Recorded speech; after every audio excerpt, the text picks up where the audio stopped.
Myself and Penwrighton are here today at Monk Lakes, the place where the F1 carp was first bred. Makes it the perfect place for us to come and try out our new F1 Maggot and F1 Pellet hooks. As I mentioned earlier, I'm using the F1 Pellet hooks today. The F1 Pellet hook come about by myself and plenty of the lads from the Guru team wanting a hook that would meet all the requirements for fishing pellets, especially for like F1 carp. There's plenty of other hooks on the market, but there wasn't one in our range that really suited it.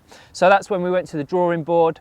We tried a few different patterns of hooks and come up with the F1 Pellet hook. And its main features are, it's a real strong wire, but an ultra thin wire. We've used the same material as a QM1 hook. What we've also done with the hook, technology has moved on with PTFE coating, so now you can get a perfectly fine PTFE coat on your hook without ruining the point of the hook. What used to happen is the PTFE used to be left on the very fine point, so you'd get a lot of hooks turn over, but with the new technology you can still get the perfectly sharp point showing through the end of the PTFE.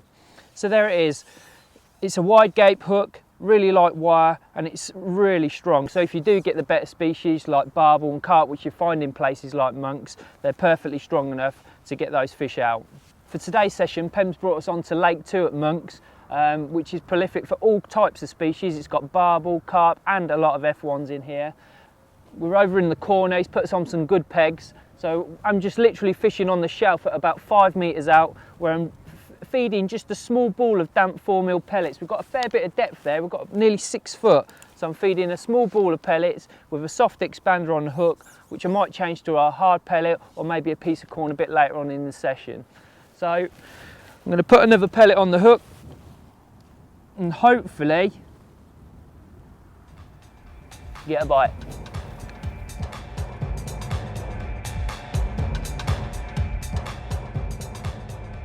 We're into another one down the margins on maggots, using of course one of the F1 Maggot hooks. Quite a big fish this, so it'll just prove that they're not only for F1. It's got a nice barbel here.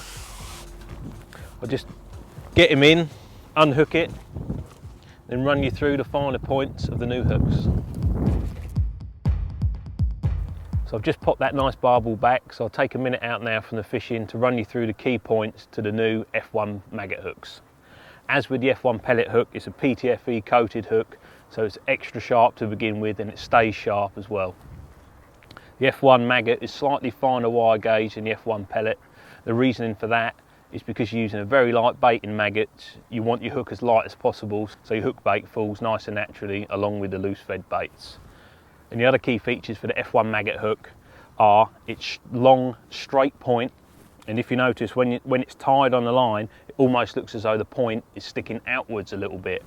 What that creates is what we call a really good catching hook. So when you're striking into fish, it's really efficient at hooking a fish and you miss a lot less bites because of it.